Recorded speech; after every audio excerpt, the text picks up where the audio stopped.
बढ़ने की ऊर्जा और यहाँ के पहले से युवाओं के अंदर कुछ कर गुजरने की सोच ही थी कि आज कुछ सभी वहाँ पे संत थे, इस महत्व को देख के यहाँ पे रुक गए। आप लोग उसी माटी की उपज है, इसी उत्तर प्रदेश के साथ इसी माँ भारती की उपज है। आप लोगों के यश जीवन की वैसे ही गाथा आगे बढ़ती रहेगी। आप लोगों से यही मैं कहना चाहती हूँ कि ये हाथ है, ये पंजा है, लोग बार बार अपने हाथों की रेखाएं दूसरे को दिखाते रहते हैं। मेरा भविष्य क्या होगा, मैं क्या करूंगा या मैं क्या करूंगी, क्या मैं कुछ कर सकती हूँ? अरे आप लोगों को मैं बताना चाहूंगी कि अगर हाथ की रेखाओं, ईश्वर ने हमें हाथ की रेखाएं दी है, हथेली दिया है, तो उंगलियां उसके आगे दी हैं। उसका मतलब है कि कर्म करेंगे तो कौन सी ऐसी राह है जो हमें कामयाबी के मंजिल तक पहुंचा नहीं सकती। हमें ईश्वर ने 2 पैर दिया है, उस कदमों से चल के अपने अंदर सोच करके वो ऊर्जा को भरते हुए हम जो भी सोचेंगे अच्छा सोचें, उसमें ईश्वर अपने आप सहयोग देता है। अभी यहाँ पे बाज की बात आ रही थी कि उस तरह की हमारी उड़ान होनी चाहिए। आपको भी पता है कि बाज सबसे दूर से ही वो अपने निशाने को देखता है और ऊंचाई सबसे ऊंचा उड़ता है, लेकिन उसके बारे में आपको शायद पता होगा कि ये वहीं तक नहीं, उसका 70 साल की उम्र ईश्वर ने बांधा है। और जब वो धीरे धीरे जब 40 साल का होता है, यही बाज के पंख भारी हो जाते हैं। इसी बाज के जो चोंच होते हैं वो कमजोर पड़ जाते हैं। वो उस तरह का भोजन नहीं कर सकता जो उसे ऊर्जा के लिए जरूरी है। उसके जो पंजे हैं वो पकड़ उसको उतनी तरह मजबूती नहीं देता।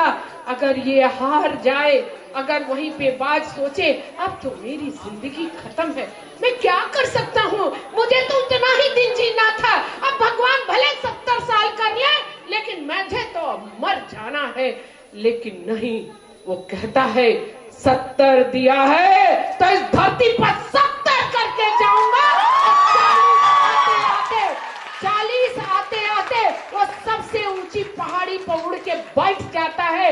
वहां जाने के बाद वो क्या करता है कि अपने इस चोंच को उठा के अपने जो भारी हुए पंख को नोच डालता है, तोड़ता है। आप भी सोचिए कि अगर थोड़ा सा भी कहीं खुरचन आ जाए, चोट आ जाए, कितना दर्द होता है। लेकिन उसके अंदर की वो हौसला, उसके अंदर की वो ऊर्जा, उसके अंदर कुछ कर गुजरने की ताकत ही है कि अपने चोट से मारता है, तोड़ता है और उसको फेंकता रहता है।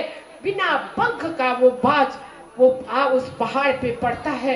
आप सोचिए, अपने उस भारी हुए पंजे नाखूनों को उसी पत्थर पे तोड़ तोड़ के उसको एकदम खून अपने जो उसके लहू है वो उसके अंदर का दर्द, वो कहता है कि नहीं, मुझे इसी से तो शिकार को पकड़ना है। लोग कहेंगे कि बाज को देखकर जिंदगी मरनी है तो बाज की तरह मर ना जाओ, ऐसे लोग कहते, लेकिन कहता है कि मरनी है, अगर जीनी है जिंदगी तो मेरी तरह जीने के लिए हौसला सीखो। ये सिखाता है। वो अपने पंजों को तोड़ता है, उसकी चोंच जो कमजोर हो जाती है, भारी हो जाती है, टेढ़ी हो जाती है, क्योंकि आप भी जानते हैं बाज क्या खाता है।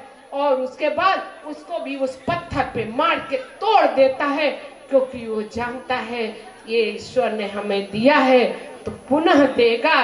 मुझे उसने जन्म दिया है, मेरा वो पालनहार है, तो मेरा पालन वो करेगा, क्योंकि हमारे अंदर वो ऊर्जा, वो ताकत भी हमने जो उसने दिया था हमने सजो के रखा है। और वो बाज पुनः कुछ दिनों में उसके पंख नए नए आ जाते हैं, उसके पंजे भी फिर से उसी तरह ताकतवर आ जाते हैं, उसकी जो चोंच होती है नई जम जाती है और पुनः वो पंख फैलाता है, वहीं पे ताकत को देखता है और ऊंची उड़ान करके फिर आगे की मंजिल को पहुंच के लोगों को अपना क्षमता को दिखाते हुए एक नई ऊर्जा के साथ इस पूरे मानव समाज को भी वो सिखाता है कि देखो, तुम हारो मत, तुम्हारी जिंदगी यहीं खत्म नहीं हुई, तुम्हारी उड़ान तो अभी बाकी है। उसी तरह एपीएल एकेडमी उड़ान भी अभी बाकी है। उस उड़ान के लिए आपके पंखों को, आपके जो गुर्जन है, आपके पंखों कहलाते हैं, उसको चमकाते हैं, आपकी उड़ान को, आपकी पहचान बताते हैं। आपके पंजों से कितनी आपकी ताकत है, उस ताकत को कि यानी कि आप क्या कर सकते हो, आप आगे बढ़ के क्या एक राह बना सकते हो, उस राह के लिए आपको बीच में नहीं छोड़ते, आपकी राह के लिए एक लकीर खींच के रास्ता भी आपको देते हैं। आप उस रास्ते को रोड़ा और ईंटा हटा के समतल बनाने का जो काम आप गुरुजन आपको सिखाते हैं, ये आपकी खासियत है कि कितना समतल बना के औरों के लिए राह निकालने का रास्ता बनाते हैं। ये ऊर्जा, ये ताकत आपको अपने अंदर की वो ऊर्जा बताती है। ये हाथों की रेखाओं के आगे जो कर्म की उंगलियां हैं, वो कर्मशीलता और कर्म का वो जो आपके अंदर ताकत है, वो स्वयं आपको अर्जित करना होगा। फिर लोग कहेंगे देखो ये जा रहा है या ये जा रही है, ये हमारी बहन या हमारा भाई है। हमारा रिश्ता, हमसे रिश्ता जोड़ने का, यानी कि आप लोगों से रिश्ता जोड़ने के लिए लाइन लगी रहेगी। अगर आप भटक गए, आप अगर कोई चीज के अपनी युवा है, उस जोश के साथ कहीं गलत राह में पहुंच गए, विश्वास करिए कि ऐसे ही बाप दादा भी लिखा देते हैं, मुझसे इससे मतलब नहीं, मेरे जायदाद से भी इसका मतलब नहीं। यानी कि कर्म बलवान होना चाहिए। आपके माता पिता आपको संस्कार देते हैं, आपके गुरुजन आपको अपने ज्यादा आपके अंदर वो आपका अपना भविष्य ढूंढते हैं। आप कहीं भी ऊंचाइयों पहुंच जाइए, आप अपने गुरुजनों का वो मान सम्मान, वो ताकत, वो अपने अंदर अर्जित करते रहिए। आप विश्वास करिए, आपका सर कहीं नीचे नहीं होगा, आपका सर कहीं नीचे नहीं होगा।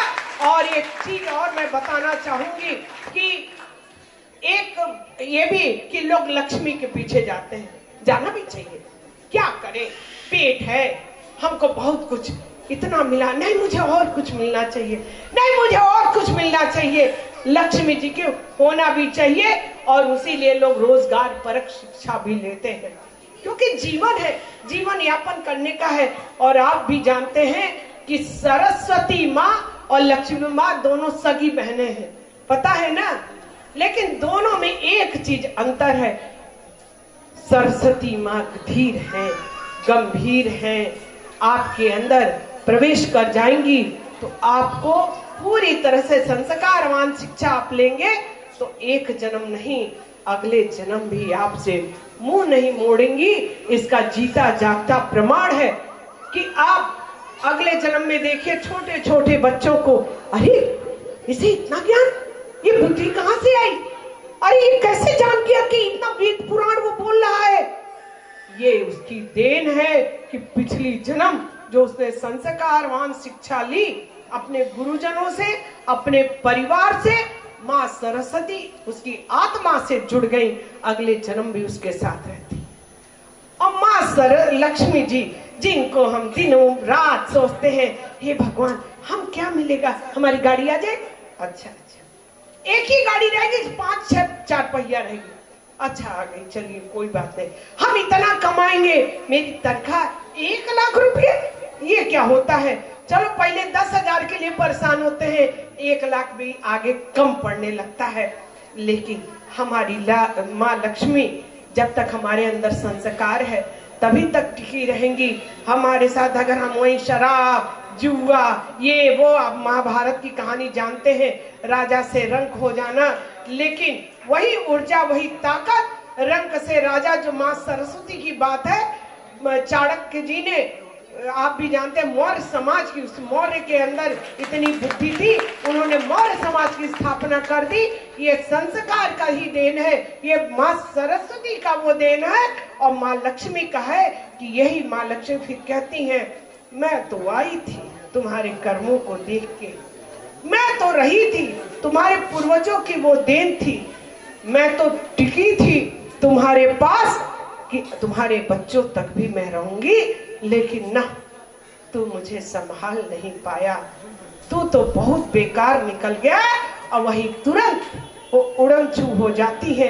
इसी से कर्मों के आधार पर ही राजा रंक बन जाता है, सड़कों के किनारे भीख मांगता है और भीख मांगने वाला रंक भी कब राजा बन जाता है, कब माँ सरस्वती लक्ष्मी की कृपा बन जाती है। और आप लोग खुश नसीब हैं कि माँ सरस्वती की आराधना के लिए आपके यहाँ बैठे हुए गुरुजन आपके अंदर और माँ सरस्वती को पूर्णता के साथ समाहित करके माँ लक्ष्मी को भी आपके पास लाने की पुरजोर कोशिश करें। ऐसी हमारी शुभकामनाएं हैं कि आप यशस्वी हो, आपके अंदर पूरी तरह मैया कृपा बरसाएं और ये प्राची जैसे स्टूडेंट आपके जय जयकार करते रहे।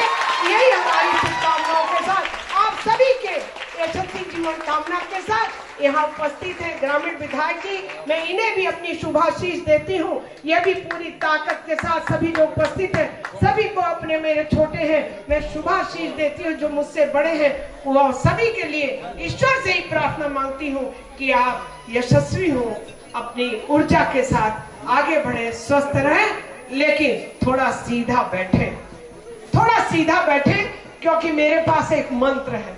उस मंत्र की आहुति के बिना मैं तो मंच ही नहीं छोड़ती। तो थोड़ा सीधे बैठे, गुरुजन से भी मेरी आग्रह है, थोड़ा सीधे बैठे और मुट्ठी बंद रखें और इस तरह करें।